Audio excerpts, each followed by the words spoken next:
Bonjour à toutes, bonjour à tous et bienvenue sur 520 grammes.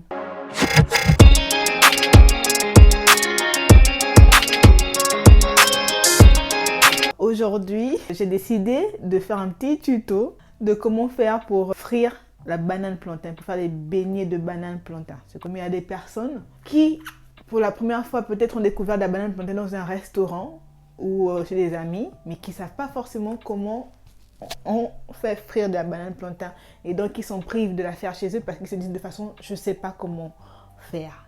Alors aujourd'hui je vais vous montrer que c'est tout simple et pour tout vous dire, moi c'est une amie c'est une amie qui m'a inspiré en fait cette vidéo. On était un jour à un restaurant africain et dans nos menus on avait commandé un plat à base de bananes frites, banane plantain.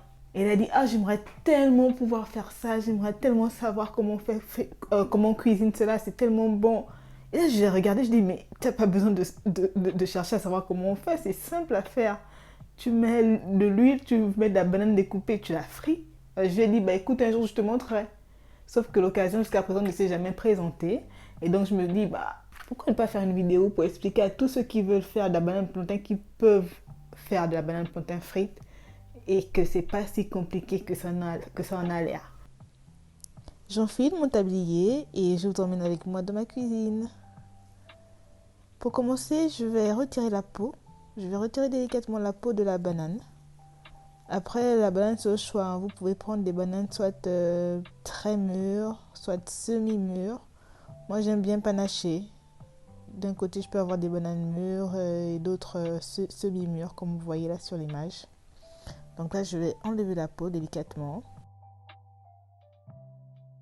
Et ensuite, une fois toutes les peaux retirées, voilà, je vous présente et je fais des formes. Je découpe en fait ma banane en différentes formes. Après, vous pouvez choisir la forme que vous voulez. Ça peut être des rondelles, ça peut être je sais pas, des bâtons. Je sais pas comment dire ça, mais moi j'aime bien cette forme-là que je vous présente. J'aime bien découper comme ça.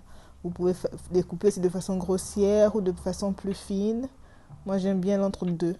Voilà, pas trop gros, pas trop fin comme morceau. Mais j'aime bien cette forme-là et cette épaisseur-là. Alors ensuite, je fais chauffer mon huile. Il faut que l'huile soit bien chaude. Et ensuite, vous renversez les morceaux de banane découpés dans l'huile chaude. Et il faut absolument, mais je vous dis, il faut absolument surveiller la cuisson. C'est-à-dire, ayez toujours un œil sur votre cuisson.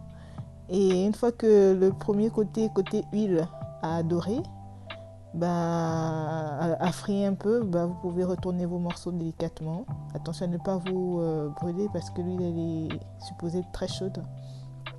Pas supposée, elle est même très chaude.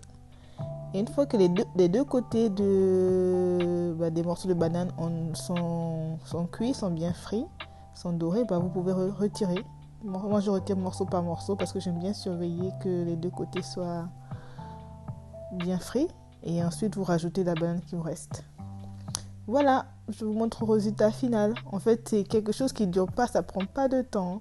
Là, ma banane frite, je l'ai retirée du feu. Et dans du papier sopalin, c'est pour absorber l'excédent d'huile, l'huile de friture qui est restée sur la banane.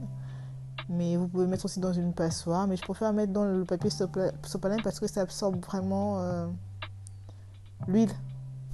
Voilà le résultat final. Je vous le présente, c'est vraiment pas long en fait. Pour une petite anecdote, mes grands frères et moi, plus jeunes, quand on faisait frire la banane plantain, on faisait toujours cramer un dernier morceau qu'on mettait sur la pile de bananes frites. Et ensuite, on faisait une course tous les trois pour savoir qui de nous trois serait le premier à manger ce morceau cramé. Et bien évidemment, c'était toujours moi, toute naïve que j'étais. Je pensais qu'on faisait une vraie course, mais en fait, c'était un piège pour que ce soit moi qui mange le morceau cramé. Donc, par rituel, en mémoire de ce rituel, je fais toujours un petit morceau cramé. Voilà, je vous présente le résultat final de ma banane, mes 3 petits morceaux. Je vous les présente, ils vont finir dans ma bouche. Je vous montre un dernier. Voilà le résultat. Alors j'espère que cette vidéo servira à certaines personnes. Et n'hésitez pas à me dire en commentaire ce que vous en pensez ou si vous avez déjà testé la recette chez vous.